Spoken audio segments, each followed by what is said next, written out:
First of all, my name's London Breed. I'm mayor of San Francisco, and I am so very excited to be here.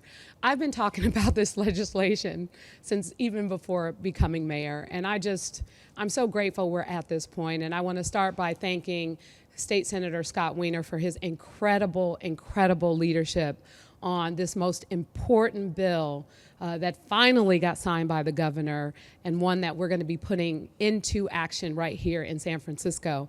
And I also really want to thank Supervisor Rafael Mandelman for his leadership in leading the charge and getting it through the Board of Supervisors so that we can move forward to enact what we know is a critical step towards helping us to address mental health reform like never before in San Francisco.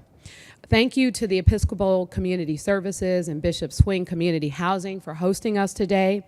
Bishop Swing provides permanently supportive housing for over 100 people here in this building, an outcome that we want for all people who go through conservatorship.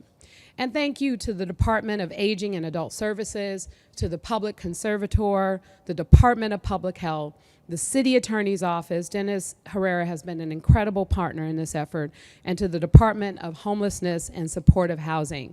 It does take a village, and it takes all of these departments in order to accomplish what we know is an important goal to help people who we know are suffering on our streets. We're here today because we know that compassion and kindness play a role in addressing what we know has been a real challenge. And we know that some of the people that we see on our streets who are dealing with homelessness, mental health challenges, and substance use disorder on our streets are people that we need to come up with new solutions to help. For people who are experiencing just one of those things, it's hard enough, but just imagine all three. The reality is sad. It's a repeating cycle where people are in and out of our jails and our hospitals and in the same areas that they once were with no help and no plan in sight. And the biggest challenge we have is that in some instances, people are refusing what we're offering. And it's not just, it's not humane to just say that someone has the right to be out on the streets dealing with the same challenges over and over again and allow them to do that, especially because we know what happens in San Francisco with the challenges that people are experiencing. And that's why we need, in some instances, to conserve them, to help them stabilize, to provide wraparound services, and to get them on the right path.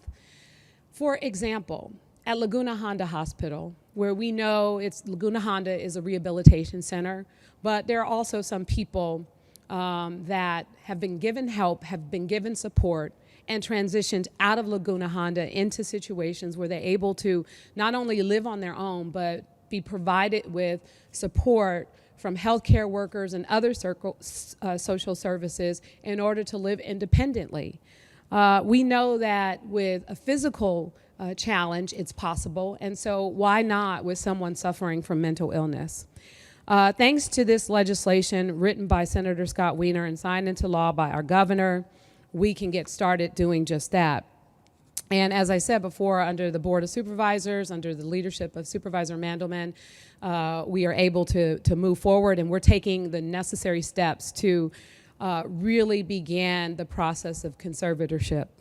The Department of Public Health, the Public Conservator, and the City Attorney's Office are working closely together to compile cases for people who meet this new criteria. And with that information gathered, we can bring these cases to court and get people the help that they need. And we all know that San Francisco has a long history of providing compassionate care, but when people don't accept help and the alternative is that they may die on our streets, we have an obligation to step in. Senator Wiener's law requires that we form a conservatorship working group charged with assessing the new conservatorship and making sure that we're meeting the needs of the people who actually qualify. And I've appointed 3 members of that working group, and 2 of them are here with us today. Simon Pang is the captain of the fire department's EMS 6 team and has firsthand experience in doing outreach on the streets every single day. Thank you for joining us, Captain Pang. And Kelly Dearman is the Executive Director of the San Francisco In-Home Support Services Public Authority. So thank you, Kelly, so much for your work in this effort. And Rachel Rodriguez is the co-founder and director of the Community Payee Partnership. And so I think Rachel wasn't able to join us today, but she's going to be very active on this committee. They'll be a part of a larger working group that will begin meeting later this month and will ensure that this program meets the goals of what it is intended to do. And as excited as we are, we also know that this conservatorship is not going to solve all of the issues on our streets, but it's better than what we had before, which was absolutely no way to compel people to accept help. But that's why we're continuing to invest in behavioral health beds. The city's budget includes $50 million for substance use and mental health treatment beds, and we've launched a comprehensive behavioral health initiative to help the approximately 4,000 people that we have identified who are in the most need of mental health care and substance use treatment. Our city departments are working diligently to create personalized care plans for the 230 people of this group who have the most acute challenges.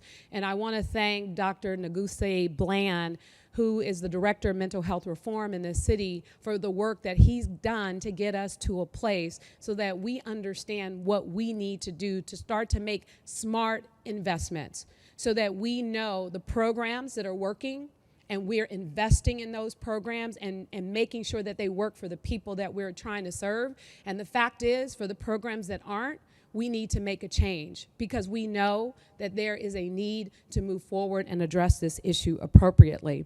We're also expanding our hours at the Behavioral Health Access Center, and we're opening additional new beds at our Hummingbird psychiatric respite beds, thanks to Tipping Point Community.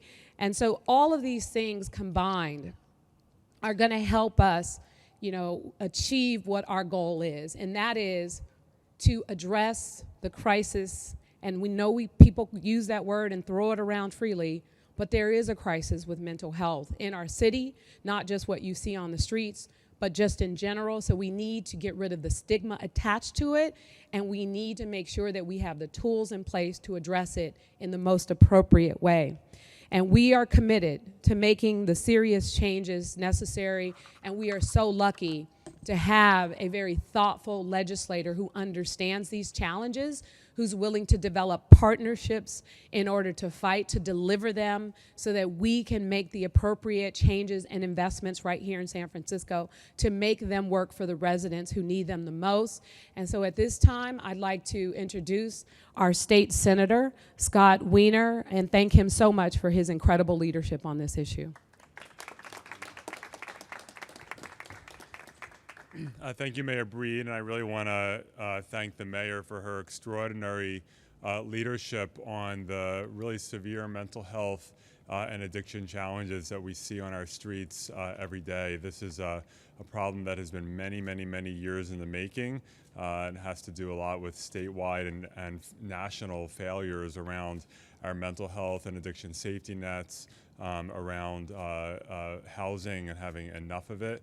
And so it's hard at a city level to grapple with these issues, but the mayor is really taking tangible steps to do that.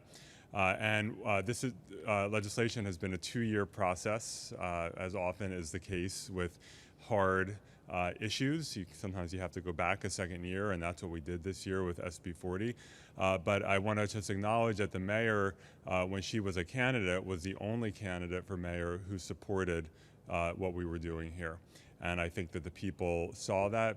People, just regular residents of San Francisco, understand that there is a real problem on our streets and that we can't have business as usual, because business as usual has not made things better, and we have to be willing to try new things.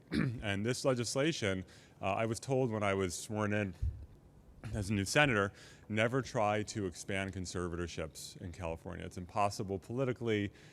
You'll never be able to do it. And what we learned was, of course, it's hard and it concerns civil liberties, which is something that we have to be very mindful of and very cautious when you're depriving someone of civil liberties.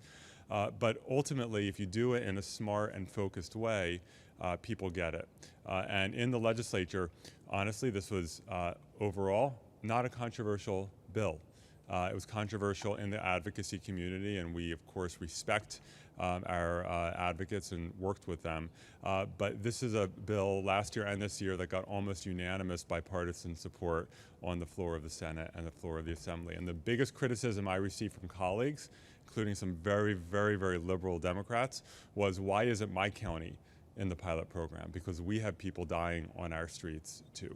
And fundamentally, what this legislation and what this conservatorship program is about is that it is completely unacceptable for us to sit by while people are unraveling and dying on our streets. And it's not good enough to say we have voluntary programs that people can accept.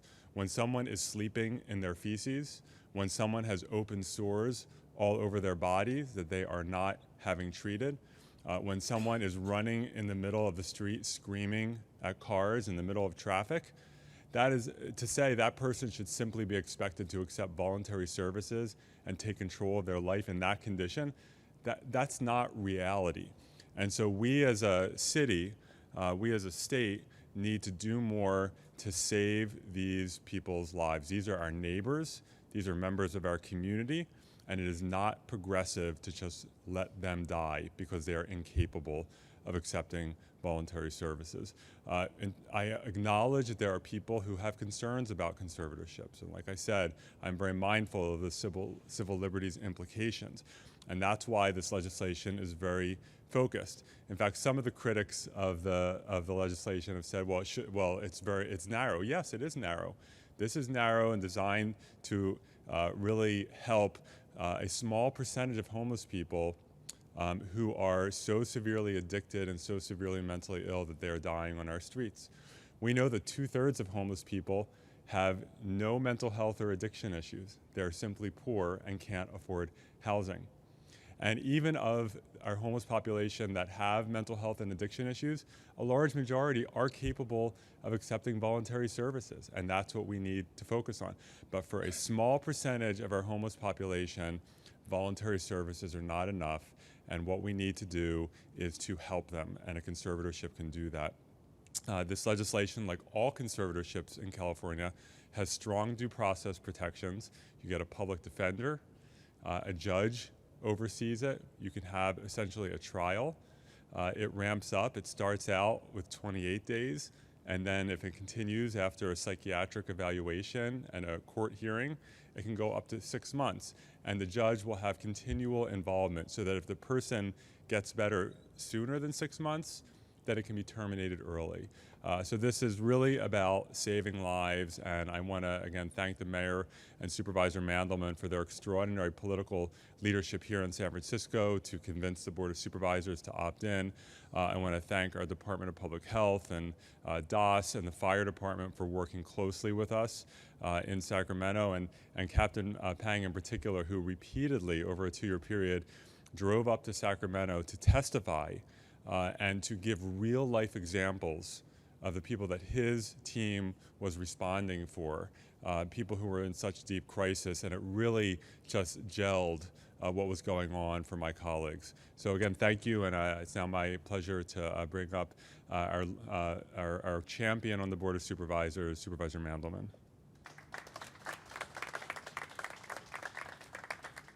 Good morning, everybody. Oh, when you speak after Scott, you have to adjust the microphone.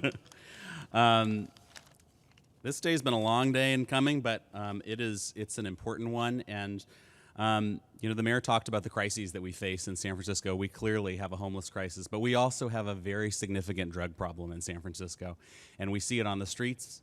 You can walk out onto the sidewalk in my district or pretty much any district in the city and see it.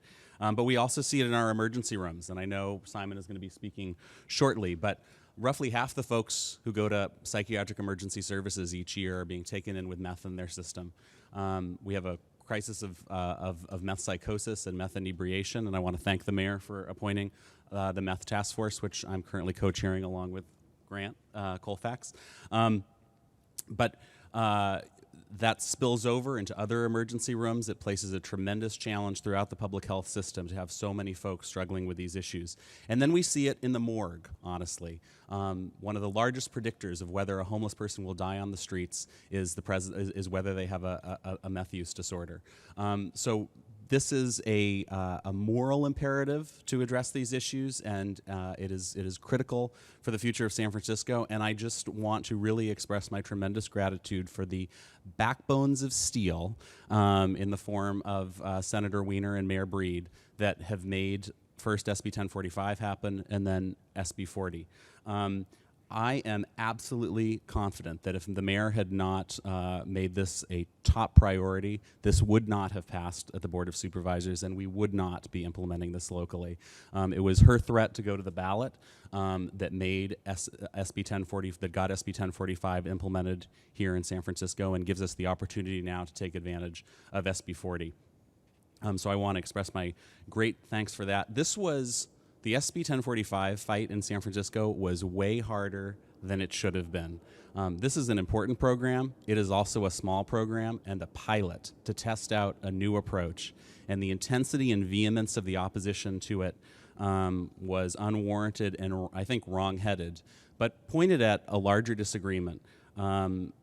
Supervisor or Senator Wiener talked about the folks who had championed voluntary services as the alternative to SB 1045 or SB 40, and that was a mantra we heard over and over again. I think it is to the mayor's great credit that she has been a leading proponent of expanding voluntary services and has put in the money to expand access to housing for low-income folks and to make the additional drug treatment and mental health beds available that she has done and that she spoke about, that she addressed.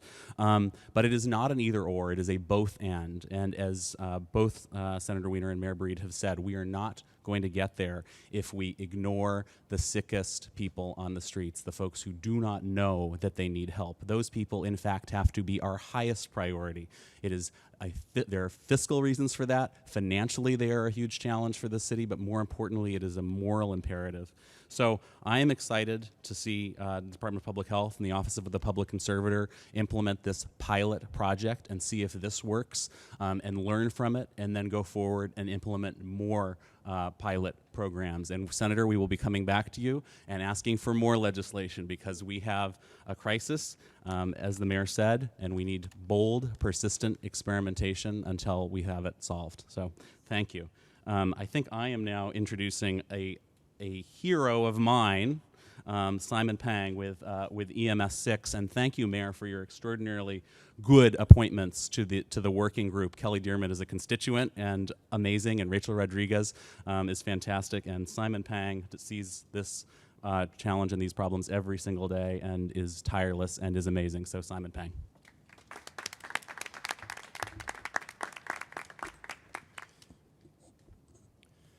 I am a member of EMS 6, a San Francisco Fire Department team that, together with the homeless outreach team, the health department's street medicine, shelter health, and medical respite teams, provides care to the most at-risk, highest needs population of our community. People we engage have untreated mental illness, severe substance abuse disorder, chronic and acute medical illness, and are largely homeless. We start with a cup of coffee, then lunch, and we listen to their story. Then we become their advocates and connect them to city resources, detox, drug treatment, mental and medical health care, and if possible, a pathway to housing. Most people we engage and help don't need this bill, but perhaps you've seen that person in stool-soiled clothes that hasn't moved from their location in hours, with skin red and swollen with infection, that is wholly dependent on the kindness of others and the emergency response system for survival. You might have rightly asked, why doesn't someone do something? But what if that person refuses everything the city has to offer, including housing? What then? To allow this person to publicly deteriorate and die is not acceptable. Mayor Breed, Senator Wiener, Supervisor Mandelman, thank you for listening and for acting. SB 1045 and SB 40 provide a tool to help those that can't care for themselves get on a pathway to health and a pathway to housing. Thank you. Thank you. And as you can see, here we are, and this is an incredible step forward. We have a lot of work to do in San Francisco, and it just brings me back to really why I felt like I wanted to do something more in the first place. When I served as a member of the Board of Supervisors, and there's an individual who was one of my constituents in the Haight-Ashbury community, a senior who was schizophrenic, who has drug challenges, who everyone, a lot of the merchants and the folks in the community have tried to serve in and out of navigation centers, in and out of treatment centers, has gotten violent with police officers who know him and have tried to help him instead of arrest him, and just a number of challenges. But when he is, you know, in a good place, he's the greatest person. He's such a sweetheart. He needs help. He needs support, and not to mention every time he would get his money at the beginning of the month, he'd get Social Security, he would get robbed. I mean, this one person and what he has gone through and the challenges that exist, like I was so determined to do something more to make sure that he is getting the help and the treatment and the support that he needs, because everyone is wondering why, I'm not gonna mention his name, but if you live in the Haight-Ashbury, you probably know who he is. People are like, why? Why can't we do more? And now we have an opportunity to do more. This is really about not trying to hide people or move them off the streets because we don't want to see it. This is about trying to help people, because that could be you, that could be your grandmother, that can be your father, that can be your brother, that can be anyone in your family. And then what would you do? What would happen if there was nothing you could do to get them the help and the treatment that they need? This is really the most humane way that we could propose to make a real change in San Francisco. But all roads lead to housing. And we have got to make sure that we have safe, affordable places that people can call home, especially after we're able to provide them with the help and the support they need. When it's all said and done, that is one of the most critical things that we need in San Francisco to address so many of the challenges that exist. This is why all of us are here today to fight for the people who deserve that right in one of the greatest cities in the world.